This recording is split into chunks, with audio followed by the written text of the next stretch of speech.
16절에서 19절까지 말씀 우리 한 절씩 교독하도록 하겠습니다. 16절에서 19절까지 교독하겠습니다. 또 여자에게 이르시되 내가 내게 임신하는 고통을 크게 더하리니 내가 수고하고 자식을 낳을 것이며 너는 남편을 원하고 남편은 너를 다스릴 것이니라 하시고,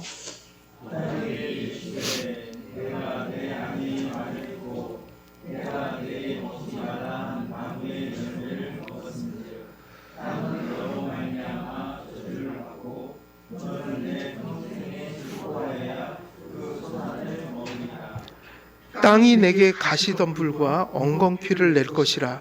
내가 먹을 것은 밭의 채소인즉 내가 흙으로 얼굴에 땀을 흘려야 먹을 것을 먹으리니 내가 그것에서 취함을 입었음이라. 아멘. 흙으로 돌아갈 것이니라 하시니라. 아멘. 예, 오늘은 이제 저희들 지난 시간에 18절 전했고 이제 19절 또 계속 이어서 설교하도록 하겠습니다. 그래서 19절도 역시 노동에 대한 이야기가 나오고요. 그리고 이제 해산, 노동 이런 이야기들 속에서 하나님께서 의도하신 타락 이후에 의도하신 뜻을 계속 전하고 있는데, 결국 저희들이 읽은 이 말씀 속에 인생이 하나가 다 담겨 있다는 얘기예요. 인생이.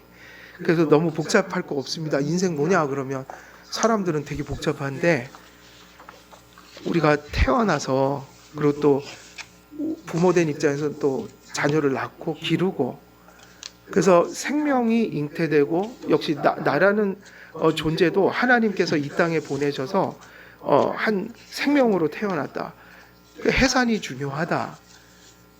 그리고 뭐죠? 그 다음에 나머지 인생이 다 그렇다는 거예요. 그건 하나님이 규정하신 거예요. 이것을 넘어설 수도 없고 피할 수도 없고. 그 다음 뭐죠?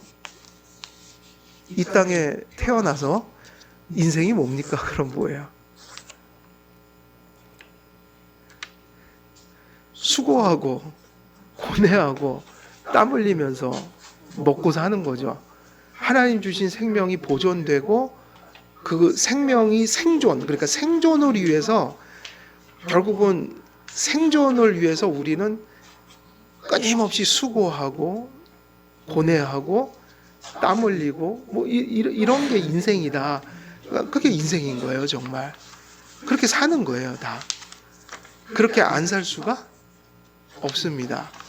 그래서 해산하고 노동하고, 다른 말로 하면 타락 이후에 노동이라는 말은 원어로 그냥 무슨 의미라고 그랬죠?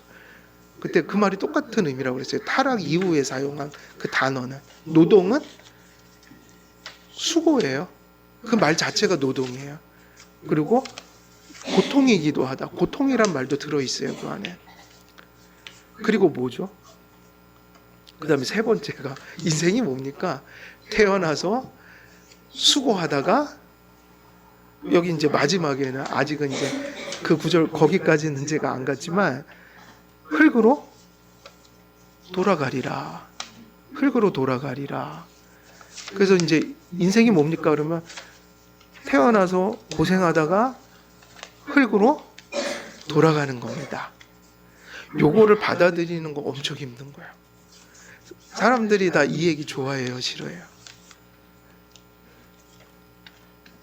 다 그러잖아요. 애기 나면 돌제비 할 때 청진기 잡고 또 저기 책 잡으면 학자 되고, 또 10,000원짜리 또 잡으면은 뭐가 돼요? 부자 된다고. 다 그거를 꿈꾸는데 하나님은 아니라는 거예요. 뭐가 되든 다 태어나면 고생하다가 흙으로 돌아간다는 거예요. 오늘 우리 집사람 이모부가 돌아가셨거든요. 근데 뉴스에 나왔어요. 뉴스에 그 두 분이 공사 현장에서 돌아가셨다고 뉴스에 크게 났어요, 이번에. 거기서 두 분 중에 한 분 돌아가신 분이 이모부세요. 근데 그분이 이제 처음에 이제 우리 장모님이 좀 막 반대할 때 그분이 이제 저 되게 이렇게 친절하게 잘해 주셔갖고 제가 기억이 많이 남는 분이에요.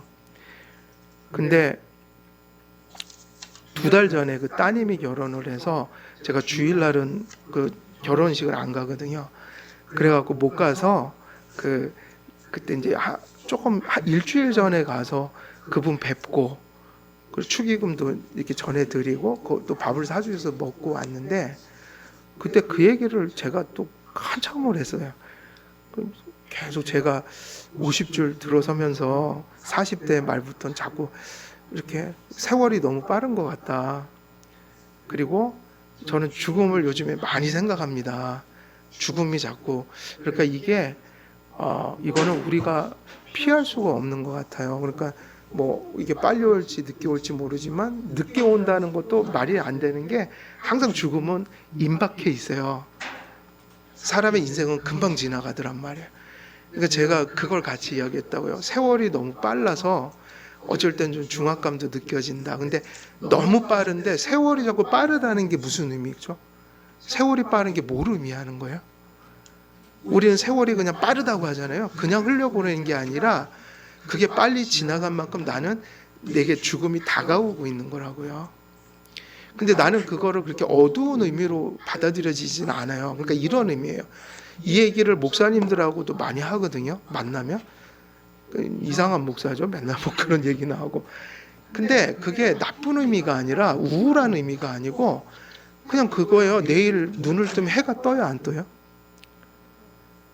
그런 느낌이에요. 그냥 그게 너무 확실해서 내 인생에 있어서 뭐 많은 게 있잖아요. 목회도 어떻게 할까, 자녀도 어떻게 키울까. 근데 제일 선명한 게 뭐냐면 내가 흙으로 돌아간다는 게 다른 많은 얘기들을 하면서도 그것보다 너무 분명한 게 없고 그리고 그래서 그게 인생에 있어서 가장 큰 거여 갖고 이거를 되게 많이 준비해야겠다는 생각이 드는 거예요. 그런 생각까지도 하거든요. 내가 어떤 모습으로 이렇게 갔으면 좋겠다 갈 때. 근데 저는 그게 우물하지 않아요. 그게 우울하지 않다고요. 그게 사실이니까. 그걸 맞이해야 되니까. 근데 우리가 그럼 제가 또 질문을 던지면 여러분들 이제 수많은 일을 이제 경험하고 겪고 살아가는데 여러분 인생에서 가장 큰 게 뭡니까 도대체? 죽는 거 아니겠어요? 그게 제일 큰 거예요, 인생에. 문제기도 하지만 그래서 그것이 해결돼야 되는 거. 그리고 준비해야 된다는 저는 그걸 강조하는 거예요. 준비하고 살아야 된다. 그래서 그 이모부에게 그 얘기를 한참 했어요, 저희가. 사실은 마음속에 그 마음도 있는 거예요. 예수 좀 믿으십시오. 그 마음인 거예요. 그걸 자꾸 얘기했어요. 그리고선 지금 2달 지났는데 그런 일이 갑자기 온 거예요. 예기치 못했죠. 근데 보니까 또 그 생각이 들죠. 오늘 가서 조문하면서 이거는 죽음이라는 건 그런 거구나. 알 수 없는 거구나. 그건 저도 모르는 거잖아요. 그러니까 준비해야 한다. 근데 이제 이게 우울한 얘기가 아니라 여기는 교회니까 교회 성경이 바로 그 문제를 얘기하고 있는데 교회야말로 죽음을 많이 가르쳐야 돼요. 근데 저는 좀 안타까운 게 교회에서 죽음을 안 얘기해요. 죽음을 자꾸 얘기하면 우울증 걸릴 것 같다 그러고 그러는데 그게 아니죠. 그러면 큰일 나죠. 기독교인들이.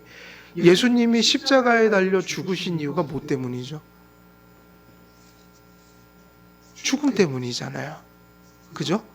우리가 기독교인들이 하나님께 감사하면서 살아야 되는데 뭐 때문에 감사해요? 죽음의 문제를 해결해 주셨다. 그래서 기독교는 무슨 신앙이죠? 부활의 신앙. 그리고 교회가 가장 잘 준비해야 되는 게 뭘까요? 성도가. 뭐를 제일 잘 준비해야 돼요? 죽음이요. 그래서 저는 약간 지금 이 목회 현장을 보면서 그것도 현대주의에 영향이 있다고 봐요. 자유주의 이런 거. 사람들은 온통 이 땅의 모든 것들이 멈춰 있어요. 어디도 멈춰 있어요? 교회도. 사고가. 그러니까 죽음을 얘기하면 이렇게 우울해지는 거예요. 그러니까 이렇게 얘기하면 뭐 그런 소리를 자꾸 해. 그게 아니라 교회는 죽음을 엄청나게 많이 얘기해야 되고, 교회가 존재하는 건 죽음 때문이에요. 교회는 뭘 준비하는 곳, 해결하는 곳이에요. 죽음의 문제. 그리고 뭘 준비하는 곳이냐면 죽음을 준비하는 곳이에요. 그래서 인생 살아가면서 최고 절정, 내 인생의 최고 절정이며, 소명으로 따지면 이 최고의 소명이며, 그리고 성도의 가장 아름다운 순간이 뭘까요? 죽을 때 예수님 붙들고 주님을 신실한 마음으로 의지하면서 내 생을 딱 마감하는 거. 이게 모든 걸 결정내는 거예요. 여러분, 목사님, 이건 실제 있었던 얘기인데, 수백 명을 목회하는 목사님이셨는데 자녀들을 부르더래요, 죽기 전에. 하는 얘기가, 얘들아, 내가 예수를 안 믿는다. 나 안 믿었다. 그러고 죽더래요. 그걸 왜 또 공표하고 죽는지 몰라요. 마지막에 정리를 하고 싶었나 봐요. 그러면서 목사님이 예수를 안 믿는다고 고백하고 죽었어요. 목사들도 그런 사람이 있단 말이에요. 그게 가장 비참한 모습이고, 이게 빅스빅이 내가 얘기하면 이거 아주 나쁜 거네. 예배를 방해하는데. 그래서 나는 오늘날 교회가 지금 상당히 빈곤하고 결핍된 것이 죽음을 얘기 안 하는 부분이 있고, 내세에 대해서 너무 빈약하다, 뭐 이런 것들이 있어요. 그래서 오늘 성경을 보면 우리가 태어나고 고생하고 살아가다가, 그리고 인생이 뭐냐, 그러니까 성경이 답해주는 내용이 이거예요. 뭐죠? 흙으로 왔으니 흙으로 돌아갈 것이다. 그래서 사람이 항상 깨달아야 되는 거 두 가지가 뭐냐면, 너를 흙에서 취했다라는 거 하나. 이거는 왜 중요하죠? 흙에서 너를 취했다. 우리가 티끌에서 왔다 이거예요. 그럼 왜 중요하죠? 이거를 누구에게 알려주셨어요? 처음에 이게 어디 나오는 얘기죠? 네가 흙에서 취했다, 내가. 하나님이 얘기하셨던 거. 이 직전이에요. 타락 전에. 그죠? 그럼 그 얘기를 왜 하셨죠? 이것이 없이는 겸손할 수가 없어요. 그래서 타락 전에도 아담에게 그렇게 말씀하신 거예요. 너는 흙에서 취했어. 아직 흙으로 돌아간다고 얘기 안 했어요. 왜냐면 그건 타락해야지 나오는 현상이니까. 타락을 안 했다면 계속 살았죠. 그래도 죄를 안 지었던 그 순간에도 하나님은 그 얘기는 하셨어요. 너 흙에서 왔다. 그러니까 이제 흙 얘기가 두 번 나온 거라고요. 그러니까 이 흙에서 왔다는 건 인생의 본질이에요. 네가 흙에서 왔다. 성도들이 흙에서 왔다. 이거 되게 중요하다. 왜냐하면 네가 뭐를 하든, 어떤 위치에 있던, 무엇을 소유했던, 재능이 어떻던, 너는 어디서 왔다는 거예요? 흙에서 왔다. 그걸 모르면 겸손할 수가 없는 거예요. 하나님은 아담과 하와에게 타락하기 전에 제일 먼저 가르쳐 준 게 겸손이었어요. 너 흙에서 왔어. 그 얘기는 뭐죠? 넌 티끌에서 왔어. 그 얘기는 뭡니까? 네가 가지고 있는 것 어느 하나 너에게서 나온 거는 없어. 근데 여기까지 딱 들었으면 좋을 뻔했는데 타락을 해갖고 이 소리까지 듣게 된 거죠. 무슨 소리를 듣게 됐어요? 네가 흙에서 왔으니 흙으로 돌아갈 거다. 죄의 삭은 뭐다? 사망이다. 그래서 이제 죽음은 인류가 타락하면서 제일 먼저 가르쳐주는 인생의 의미예요. 그래서 사람이 제일 먼저 그 모든 철학을 다 내려놓고 제일 먼저 깨달아야 되는 게 뭐죠? 흙에서 왔다. 이건 겸손. 근데 더 나가서 범죄했으니 너가 흙에서 왔는데 이제는 어쩔 수 없다. 어디로 돌아갈 인생이다? 흙으로 돌아갈 인생이다. 그 얘기는 죽는다는 얘기예요. 그 인생이 하나님이 여기다 다 담아 놓으셨는데, 태어나서 수고하고 고생하고 고뇌하다가 그렇게 흙으로 다시 돌아갈 것이다. 이게 되게 중요한데, 이 이야기를 하나님이 왜 노동과 해산 속에 새겨놓으셨는가? 그건 이미 지난 시간에 다 말씀드렸죠. 이유가 뭐냐면 바로 이것이 중요한데 그것을 교회가 분명히 깨달아야 된다. 그래서 그걸 새겨놓으신 이유가 뭐예요? 물이 잊지 않도록 하려는 거죠. 그죠? 너희들이 아담 안에서 범죄하였다. 그래서 흙으로 돌아간다. 그러니까 이것이 되게 징벌적이고 형벌적이며 인간의 가장 비참한 것을 알려주는 통로인데 중요한 건 이거를 얘기하시는 이유가 뭐냐는 거죠. 이거를 왜 이렇게 새겨놓으신 거죠? 인생이 고통당하라고요? 예레미야 애간가 보면은 하나님이 인생에게 고난을 주시는 것이 본심이 아니다 그러잖아요. 이유가 뭐냐면 하나님 우리를 괴롭히려는 게 아니라 그것을 아는 것이 너무 중요하기 때문이에요. 그럼 결국 우리는 어디로 가냐면 여기까지. 인생이 아담 안에서 그렇게 살다가 흙으로 돌아가. 너희들 노동하고 해산하고 죽음을 맞이하는 이 인간이 가장 싫어하는, 가장 힘겨워하는 이 일들이 결코 너희들을 떠나지 않을 거야. 그것이 너희들의 노동과 해산 속에 내가 새겨놨어. 달리 말하면 너희 인생 속에 그것을 잊어버리지 않도록 나는 뼈저리게 새겨놨어. 그럼 그걸 왜 그렇게 했냐면 전도서로 가야 돼요. 청년의 때 누구를 기억하라? 너의 창조자를 기억하라.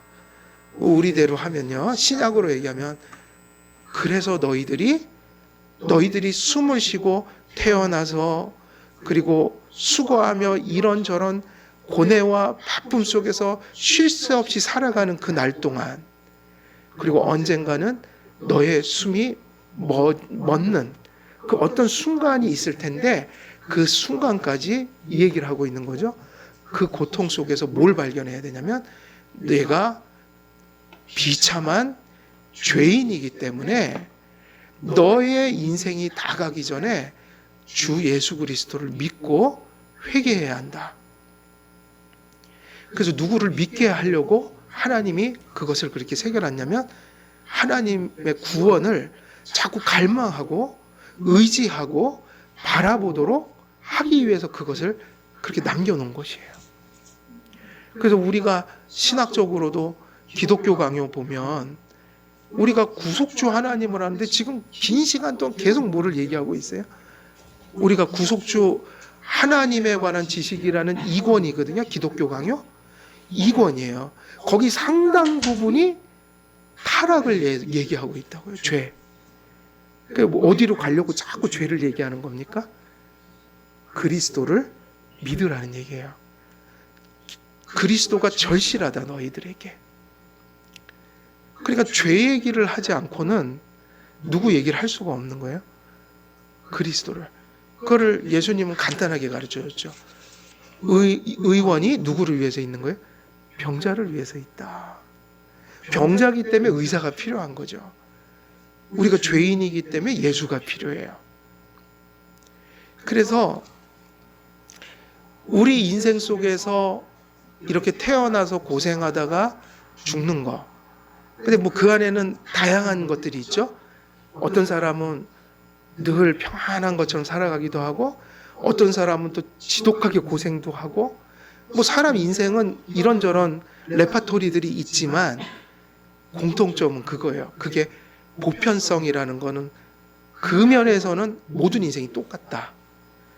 근데 우리는 외형적인 거, 상당히 단편적인 것들을 가지고 보니까 뭐 저 사람은 행복하고 나는 불행하고 저 사람은 뭐 많이 갖고 나는 뭐 이런 것들을 사람을 가르잖아요.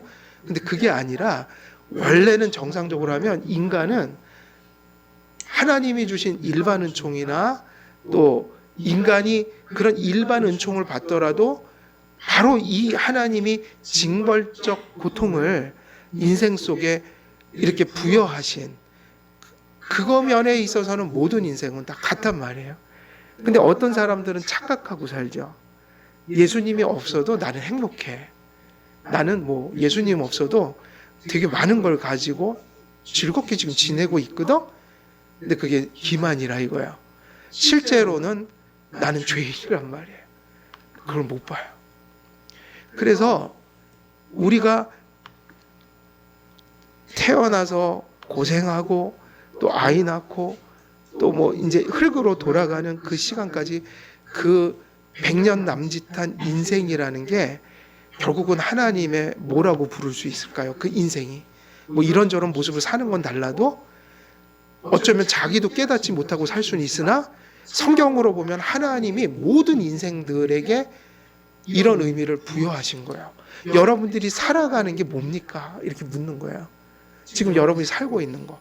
그리고 아직 여러분은 언제 가실지 모르잖아요. 그럼 그걸 다 채웠을 때 언젠가 가실 거 아니에요? 그러면 그 인생이 도대체 궁극적으로 하나님 앞에 어떤 의미를 갖느냐 말이에요. 뭘까요? 그게 부르심이에요. 끊임없이 네가 죄인이니까 나를 바라보고 살아야 된다. 나를 의지해서 살아야 된다. 네 가슴 속에 나를 두고 살아야 한다. 나를 믿고 회개하고. 그러니까 결국 인생은 뭐냐? 예수 그리스도를 믿고 회개할 뭐라고 볼 수 있는 거죠? 모든 사람의 인생은 기회라고요. 이게 인생의 하나님이 보시는 목적이에요. 우리는 지금 주은이 보면 이제 고3이니까 그죠? 그런 것도 다 있죠. 생활에서 저놈이 학교 들어갔으면 좋겠다. 이게 다 있죠. 현실이잖아요. 그죠? 그것도 다 맞아요. 그런데 하나님의 눈에는 그게 중요한 거는 꼭 중요한 건 아니에요. 하나님이 정말 인생의 의미는 그거예요. 네가 무엇을 하든 다 그 카테고리 안에 있잖아요. 태어나서 어떻게 살든 다 고생하고 사는 것이고 그리고 언젠가는 죽는다. 그럼 끊임없이 그 일들 속에서 뭐를 발견하는 사람이 돼야 돼요? 나는 하나님이 절실하게 필요한 자이다. 그리고 내 인생의 의미가 뭘까? 내 인생은 오늘도 하나님께서 부르고 계신 인생이다. 나를 믿으라. 나에게 회개하라. 그리고 나를 너희 가슴 속에 두고 살아라. 인생은 하나님을 그렇게 믿고 구원받고 그 구원 속에서 그 구원을 그렇게 누리라고 주신 우리에겐 기회인 거예요. 그래서 이 말씀 속에서 우리는 누굴 봐야 되냐면 예수님을 바라보라는 하나님의 인생의 최대 그 부르심. 우리가 전에 출애굽기 할 때 소명이라고 얘기했던 거. 그래서 인생사는 현실 속에서는 이제 우리들이 뭐 염려하고 고민하고 힘들어하고 이런 게 다양하게 있지만 사실은 그것 자체 때문에 우리가 죽고 사는 것도 아니요. 또 세상의 그 어떤 것 때문에 죽고 사는 게 아니라 항상 이제 우린 누구에게로 돌아가야 되는 거예요? 그 순간순간을 하나님께로 돌아가야 한다. 그러니까 이 말씀을 우리가 알고 사는 거하고 모르고 사는 것이 너무 다른 곳으로 지금 걸어가고 있는 거예요. 궁극적인 것이 분명한 답이 생기면 나머지 비본질적인 거는 우리가 잘 견딜 수가 있습니다. 왜냐하면 그게 전부는 아니니까.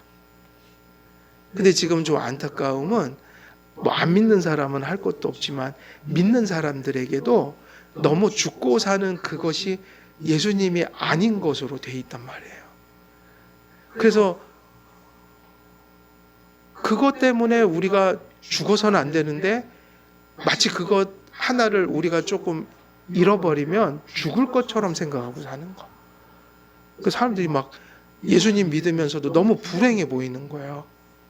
너무 불행해 보여서 제가 전에 그런 말씀 드렸나요? 세상 사람들은 낙관적인 사람들은 그래도 막 그죠? 힘들어도 낙관적으로 살잖아요. 성격이 그런 사람들은. 그래서 그런지 교회 앞에서 전도지 돌리는 뭐 집사님들, 권사님들의 얼굴이 세상 사람들보다 더 힘들어 보일 때가 있어갖고 저래갖고 왜 복음을 어떻게 전하려고 저러나. 저 사람들은 지금 루루랄라 하는데 이분들은 뭐가 이렇게 힘든지 막 이러면서 오늘도 목사님이 막 내보낸 것 같아요. 안 하는 거를 갖다가 전도하라고 전도지 이 100장은 전하고 오세요 이래갖고 미션을 줘갖고 그리고 또 거기서 또 권사님들이 티격태격 전도지도로 싸워요 또. 저는 예전에 하여간 저기 이제 시장 통해서 좀 거기서 교회를 다녀봤는데 막 재밌는 거 많이 봤거든요. 예, 근데 하여간 그런 게 있는 것 같아요 지금 이 시대가.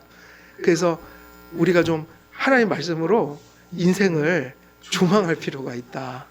왜 조망하냐면 그게 돼야지 누구를 가슴속에 견고히 모실 수가 있어요? 예수님. 그래서 교회에서는요, 죄 얘기를 하는 것은 두 가지 이유예요. 여러분, 우리가 막 우울해지고 힘들어 죄책감에 막 쉽사이라고 죄 얘기를 하는 걸까요? 그게 아니라 회심하라고 죄를 얘기하는 거고, 두 번째는 믿는 분들은 성화되라고 성화의 은총을 의지하도록 죄 얘기를 하는 거예요. 그게 다 뭐냐면 복음을 누리라는 얘기죠. 그래서 복음을 얘기 안 하면 죄 얘기를 해도 아무 소용이 없어요. 그래서 이제 가끔은 설교 본문이 죄 얘기를 오래 해갖고 박동문 목사 죄 얘기만 하는 것처럼 보이지만 항상 목적은 뭐예요? 복음이에요. 복음. 그걸 누리라는 거예요. 근데 죄를 인식하지 못하는 사람은 절대로 복음을 인식할 수가 없습니다. 그래서 이런 본문들이 괜히 기록된 것이 절대로 아니라는 거예요. 그러면 우리 인생이 좀 이렇게 좀 신나질 것 같아요. 오늘도 이런저런 일들이 있었지만 뭐 좋은 일도 있고 어려운 일도 있지만 오늘도 이 의미를 알고 살면 오늘도 무슨 기회를 지금 우리에게 주신 걸까요? 오늘 저를 데려가지 않고 오늘 제가 여기 살아있잖아요. 그래갖고 우리가 그 하나님이 그 코에 생기를 불어넣으시니 그가 뭐가 됐다고 그랬어요? 생명. 근데 원래 그 번역이 좀 잘못된 거예요. 원래는 이게 더 맞아요. 생명하니까 무슨 영적인 무슨 이런 건 그게 아니라 리빙 빙이에요. 살아있는 존재란 얘기예요. 그게 꼭 영혼만 얘기하는 게 아니라 산 존재가 되었다. 산 존재. 그러면 제가 오늘 리빙 빙이잖아요. 살아있잖아요.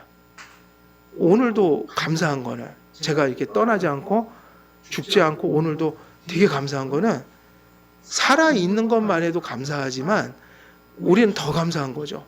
하나님이 말씀을 주심으로 오늘 이 하루도 주님께서 부르시는 부르심을 누릴 수 있는 하루를 또 주신 거라고요. 성경은 그것이 가장 큰 관심사예요. 우리가 어려운 일 속에서도 주님을 더 절실히 깨닫고 또 좋은 일도 많이 있으시면 좋겠어요. 하나님이 좋은 일을 주실 때 믿음이 바른 사람들은 교만해지는 게 아니라 그 좋은 것을 누가 주셨다는 의식이 있는 거예요. 그러니까 더 좋죠. 그것도 다 좋아요. 다 조금 힘들지만 그것 속에서 하나님을 또 우리가 찾게 만들고 또 좋은 걸 주시면 좋은 것 속에서 또 하나님을 찾게 되고, 그러니까 성도님들에게는 좋은 것도 좋고 때로는 조금 안 좋은 것도 세상 사람들에게는 그냥 안 좋은 거지만 우리에겐 좋은 것이다. 왜냐? 오늘도 하나님의 부르심 속에 내 삶이 지금 있는 거거든요. 이것이 되게 중요하다. 그래서 우리가 노동, 해산, 뭐 이러한 이야기들을 이야기할 때 이러한 결론으로 우리가 이 말씀을 가져가고 삶에 실천해야 한다. 지금 사실은 이모부는 믿음 생활이 안 하시는 분이에요. 그러니까 이제 기회가 없잖아요. 기회가 없다고요, 지금. 그때 가서 글쎄요, 대화 나누면서 혹시 또 무슨 뭐를 느끼셨을지는 모르지만 저는 확인은 못해서, 그래서 우리가 살아있는 것은 너무 감사한 겁니다. 살아있기 때문에 오늘도 뭐가 있는 거예요? 기회가 있잖아요. 기회. 구원을 못 받은 분에게는 구원을 받을 기회고, 그리고 우리 성도님들은 구원을 받았잖아요. 그 받은 구원을 더욱더 누릴 수 있는 기회잖아요. 어찌됐든 주님은 어디로 부르고 계신 거죠? 자기 안에 있는 그 놀라운 복음적인 은혜들로 우리를 부르고 계신다. 성도들은 이것을 알죠. 그것이 중요합니다. 그래서 하나님께서 이러한 것을 새겨놓으심으로 불신자들, 지금도 행위 언약 속에 갇혀 있는 자들, 그 저주와 채무 속에 있는 자들에게 그들의 고통 속에서 누굴 바라보고 갈망하길 원하시는 거예요? 하나님을요. 그래서 이제 아구가 마저 떨어지려면 그래서 우리가 복음을 전하는 거죠. 그들 속에 인생의 질고를 경험하고 거기서 뭔가 인생은 참 이렇게 힘겨운 거구나. 왜 그럴까? 그럴 때 성도님들이 예배도 또 성경 공부도 열심히 하셔서 교리도 잘 정립하셔서 그들이 물어오는 질문에 대답할 것을 어떻게 하셔야 돼요? 준비하시라. 성경에 있어요, 없어요? 있잖아요. 그게 전도라고요. 자꾸 뭐 이렇게 밖에 나가서 그런 게 전도가 아니라 우리가 해야 될 거 준비하는 거예요. 누군가 그런 구원에 대해서, 죄에 대해서 물어올 때, 아니면 인생의 그런 하나님이 여기까지 새겨놓으신 것을 불신자들이 느끼면서 뭔가 지금 고뇌하고 있으면서 야, 이게 뭘까? 이렇게 물어올 때 여러분들이 뭐 할 기회를 갖는 거예요. 그에게 구원받을 기회의 통로가 되기도 하고 여러분들은 복음을 전할 기회를 갖는데 여러분들이 신앙을 잘 정립하고 교리를 정립하고 그것이 실천화돼서 경험화돼서 우리가 누군가 수많은 그 불쌍한 사람들이 여기까지 이제 여기 초보죠. 해산의 고통, 노동의 고통, 이제 죽음을 피할 수 없다라는 이 한계 상황에 막 이렇게 직면해서 막 헤매고 있을 때 물어온단 말이에요. 그게 뭐냐? 질문이죠. 우리는 뭐를 준비해야 합니까? 예수 그리스도를, 그리고 그들이 지금 힘들어하는 게 뭐 때문인지를 가르쳐 줘야 돼요. 성도님들은 준비해야 합니다. 그것이 여러분의 가족일 수도 있고 친구일 수도 있고 그죠? 이웃들일 수도 있어요. 우리가 그걸 준비하고 살아야 된다. 우리 안에서 해결해야 다른 사람에게도 답해 줄 수 있잖아요. 그러니까 이게 복된 삶이죠. 내가 구원받고 내가 구원을 바르게 정립하니 또 다른 사람들을 하나님께로 이끌어낼 수 있는 뭐 이런 복이 성도들에게 주어져 있다는 거예요. 그래서 은혜 언약을 앞서 맺으신 아담에게 그 징벌적 고통을 왜 내리셨는가에 대한 답이 나옵니다. 하나님께서는 신실한 자들에게 징벌을 허락하실 때 그러한 징벌조차도 앞으로 그들에게 어떻게 하시려고 주신 거예요? 하나님은 사람을 괴롭히려고 하신 게 아니라 불신자들은 돌아오고 성도들은 이 의미를 인식하면서 더 주님을 의지하는 삶, 이런 것들을 이끌려고 주께서 이러한 것들을 인생에게 주셨다. 신앙에 이를 자들에게는 징벌적 고통은 인생의 죄와 비참을 깨닫게 하여 믿음과 회개에 이르게 하는 수단이 될 것입니다. 하나님께서는 신앙에 이를 자들에게 심판자가 아닌 의원으로 다가오십니다. 주님은 우리의 생명이 끊어지기 전까지는 무엇이 되어주고 싶으신 거예요? 의원이요. 의원, 구속주. 근데 우리가 흙으로 돌아갔을 때는 이미 모든 기회가 박탈돼서 회개할 기회를 주시지 않아요. 그때는 영원히 하나님을 무엇으로 직면하게 되나요? 심판자죠. 그게 바로 부자와 거지 나사로 얘기인 거예요. 당신의 말씀으로 진리를 드러내시어 우리의 죄악을 모두 낱낱이 드러내시는 하나님의 공의로운 사역은 우리를 그리스도께 인도하고자 하시는 하나님의 자비를 품고 있습니다. 이는 그리스도인들을 개인적으로 다루시는 하나님의 섭리 가운데서도 나타납니다. 하나님께서는 당신의 자녀들이 죄를 회개할 때 언제나 용서해 주십니다. 여러분들은 이제 구원받은 자 입장에서 보면 글쎄 여러분들 어떻게 인생 살면서 힘들지 않은 적이 있으셨어요? 어떠세요? 그러니까 잠깐은 또 안 힘든데 또 힘들어요, 안 힘들어요? 다 힘드시죠? 여러분은 어떠세요? 예? 뭐라고 하셨어요? 제가 못 들었어요. 아유, 좀 솔직한 감정이죠. 되게 솔직한 거죠. 아유, 정직하십니다. 근데 저도 그런 것 같아요. 아니, 좋은 것 같으면서도 또 힘들어져요.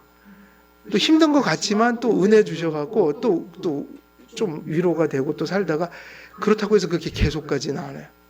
그게 이제 무슨 사이냐면 불신자는 돌아오라는 얘기지만 우리는 끊임없이 주님을 자꾸 바라보라고 하는 것인데 사실은 그것이 완전하게 채워지면 안 바라볼 것 같아요. 저 목사인데도 그러거든요. 힘들 때 주님을 더 바라봐요. 가끔은 주님이 편해지면 약간은 좀 이렇게 무장 해제되는 느낌도 있고 조금 힘들어지면 정신이 또 번쩍 들고 주님이 아유 이거 안 붙들어주면 큰일 나지 이러면서 기도도 하고 그런단 말이에요. 네, 그게 인생인 거예요. 그래서 하나님께서는 용서하신 후에 그래서 우리를 언제나 용서해 주시는데 용서하신 후에 그 자녀들을 뭐 할 때가 많다? 우리가 다 용서를 받잖아요. 그리고 또 성화의 회개를 할 때도 또 용서가 계속 머물고 근데 용서를 받지만 항상 그 뒤에는 뭐가 쫓아올 것 같아요? 용서 다음에 오는 게 뭐예요? 하나님이 용서하셨어요. 그럼 다음에 뭐 하죠? 용서하셨기 때문에 우리는 여러분은 이제 가만히 생각해보세요. 징계가 먼저인 것 같아요? 용서가 먼저인 것 같아요? 용서. 뭐가 먼저일까요? 용서예요. 하나님은 다윗이 밧세바를 범하고 그 간접 살인을 저질렀을 때 용서하셨어요. 나단 선지자가 책망하니까 다윗은 그 믿음의 사람이어갖고 제가 우리가 지금 에베소서 할 때 그 다윗은 어떤 사람이에요? 거듭난 사람이에요. 범죄를 엄청 큰 걸 저질렀지만 그는 허망한 것, 마음의 허망함으로 산 사람이 아니에요. 그 죄질 때도 기독교인의 모습을 보인다고요. 나단이 죄를 딱 깨닫게 하니까 어떻게 해요? 침상을 눈물로 적셨죠? 그게 무슨 현상이에요? 그게 바로 거듭난 새 사람의 모습이에요. 죄는 잠깐 졌지만 새 사람이니까 회개를 한다고요. 근데 성경 잘 읽어보세요. 하나님께서 그가 침상을 적실 때 이미 용서를 하셨는데 그 다음에 무슨 일이 계속 벌어지죠? 엄청난 징계가 계속 떨어져요. 압살롬이 막 반란을 일으키고 그 다음부터는 그 시므이가 얼마나 그 명예를 훼손했습니까? 그 사울파에 있던 사람이 다윗을 막 저주했다고요. 근데 다윗이 어떻게 하냐면 내버려둬라. 되게 착해졌어요. 그게 뭐냐면 하나님이 용서를 안 하셨다면 징계를 안 하세요. 뭐가 아니니까. 자녀가 아니니까. 근데 하나님의 자녀는 용서해주고 나서 뭘 하냐면 징계를 하는데 이게 말이 이상하잖아요. 용서를 했는데 왜 징계를 하냐. 근데 그게 아니라 말을 바꿔야 돼요. 교정하기 시작한다. 용서는 이 마음이 뭐고 이런 거 상관없이 용서를 하십니다. 근데 용서를 하고 나서 가슴 속에 이미 오랫동안 망가져 있는 것을 용서를 하니까 이제 고쳐가기 시작하셔요. 손을 대기 시작하셔요. 그럼 누가 하나님이 고쳐주냐면 용서한 사람을 고쳐주죠. 그래서 우리에게 때로는 고난이라는 게 우리는 정반대로 생각한다고요. 하나님이 날 사랑하지 않으셔서 혹은 뭐 나를 버리셨나 보다. 그게 아니라 하나님이 나를 용서하고 나를 자녀 삼았기 때문에 그 모습 그대로를 내버려 두시지를 않으시는 거란 말이에요. 아담은요, 개인적으로 보면 은혜 언약을 이미 받고 나서 이 징벌적 고통을 얘기하셨어요. 그죠? 은혜 언약 얘기한 다음에 내쫓잖아요, 또. 이게 저주가 아니었단 말이에요. 하나님께서는 용서하셨기 때문에 징계도 하십니다. 징계는 우리의 용서가 불완전한 것이라는 의미를 갖지 않아요. 오히려 용서하신 자만을 징계하십니다. 왜냐하면 용서하셨기 때문에 하나님께서는 누군가를 교정하십니다. 하나님께서는 범죄한 성도가 그리스도를 의지할 때 용서하심으로 징계는 저주가 아니라 그들을 교정하는 약이 되는 거죠. 용서하신 자를 용서하셨기에 교정하신다는 의미입니다. 하나님께서 궁극적으로 말씀으로 하나님의 자녀들을 교정하시지만 그 효과를 더하기 위해서 말씀에다 뭐를 더 첨가하세요? 삶의 정황들을 만들어내신다는 거예요. 이해되세요? 환경이나 관계나 이런 마치 다윗이 압살롬을 도구로 해서 다윗을 징계했던 것처럼 그런 삶의 정황들도 사용하세요. 근데 본질은 뭐냐면 말씀이어야 돼요. 사람이 교정되는 건 말씀을 깨닫는 거고, 그런 삶의 정황을 하나님이 이래저래 막 뒤엎으시는 거는 그 말씀을 더 선명하게 이해하고 깨닫도록 만들고 절실하게 만들려고 환경을 그렇게 몰아가시는 거죠. 그래서 C.S. 루이스라는 그 변증가는 우리에게 성도가 당하는 고난을 뭐라고 표현했냐면 하나님의 메가폰이다 그랬어요. 말씀으로 신사적으로 야 이렇게 해라 그러면 잘 안 듣다가 하나님이 고난을 팍 주면 고난이 중요한 게 아니라 뭐를 듣기 시작해요? 그 얘기예요. 말씀을 진중하게 대하기 시작한다. 태도가 달라진다. 그래서 고난이 사람을 성화시키는 게 아니라 고난은 도구고, 고난을 통해서 정신이 번쩍 들어서 말씀을 붙들게 해서 조그맣게 들리던 하나님의 음성이 그 고난 속에서는 메가폰처럼 확성기처럼 우리 가슴 속에 커진다는 거예요. 그래서 사실은 그런 거는 우리 삶 속에서 많이 경험해 봤어요. 저도 이 고난을 가끔은 받으면 하나님 말씀이 절실해지기는 해요. 그렇지만 조심할 거는 고난이 그렇게 맞는 게 아니에요. 무엇을 받았기 때문에 사람이 바뀌는 거예요? 하나님의 말씀이죠. 그래서 여기서 이제 말씀 오늘 이제 끝내는 거는 왜 은혜 언약을 3장 15절에서 주시고, 그럼 이거를 아담이 받았으면 구원 받은 거잖아요. 근데 왜 징벌적 고통을 은혜 언약을 믿은 자에게 또 말씀하시는가? 이 얘기는 은혜 언약을 받은 사람들도 이 보편성을 벗어날 수는 없고, 그리고 아담이 행위 언약적인 대표자였기 때문에 아담 안에서 모든 사람들이 이런 의미로 이런 징벌적 고통을 하나님이 부여하셨다는 걸 가르쳐 주시기도 하지만, 중요한 것은 은혜 언약을 받은 개인으로서 아담에게 이런 징벌적 고통을 여전히 허락하시는 이유는 구원받고 나서는 그게 성도들의 성화에 어떤 중요한 역할을 하기 때문인 거죠. 그래서 우리는 이제 이 말씀을 이렇게 봤습니다. 징벌적 고통이라는 주제가 흘러가고 있으나 우리는 여기서 구속을 바라봐야 되고, 예수 그리스도의 은혜를 바라봐야 되고, 그리고 이런 것을 깨달아서 주님을 꼭 붙들 때 우리에게 얼마나 큰 유익이 있는가를 깨달아야 한다. 뭐 그런 것들이 이것이 이제 성도들에게 적용될 수 있는 본문의 의미라고 얘기할 수 있어요. 그래서 우리는 죄와 타락의 이야기를 그것 속에서 성도들이 머물라고 하는 게 아니라 항상 중요한 핵심은 그거예요. 누구를 붙들라는 거예요? 주님이요. 이것이 바로 핵심인 거예요. 성경은 언제나 66권이 계속 그렇게 흘러가요. 우리 한길교회 모든 성도님들도 이러한 인생 속에 있는 어떤 그 하나님께서 타락을 우리에게 이렇게 인식시키는 말씀과, 그리고 우리 인생 속에 새겨놓은 그런 인생의 원리들 속에서 결론은 뭐냐? 예수님 더 붙들고 간절히 그분을 또 의지해서 진정 이러한 의식들이 복음을 누리는 그런 은총의 모습으로 이렇게 귀결될 수 있는, 그래서 하나님의 은혜를 충만히 누리는 여러분 되시기를 우리 주 예수 그리스도의 이름으로 간절히 축원드립니다. 살아계신 하나님 아버지, 오늘도 창세기 말씀을 통하여 또 주님의 복음을 전하였습니다. 오늘도 이 말씀들이 심령 속에 깊이 새겨지게 하시고 우리의 생활 속에, 그리고 우리의 생이 다하는 그날까지 이 말씀이 가슴 속에 살아 움직여서 우리가 하나님의 말씀을 인도받아 또 우리 주 예수 그리스도를 견고히 붙들고 또 간절히 의지하며 살아가는 그런 복된 삶의 열매가 나타날 수 있도록 하나님 함께해 주옵소서. 감사드리오며 우리 주 예수 그리스도의 이름으로 기도드리옵나이다. 아멘.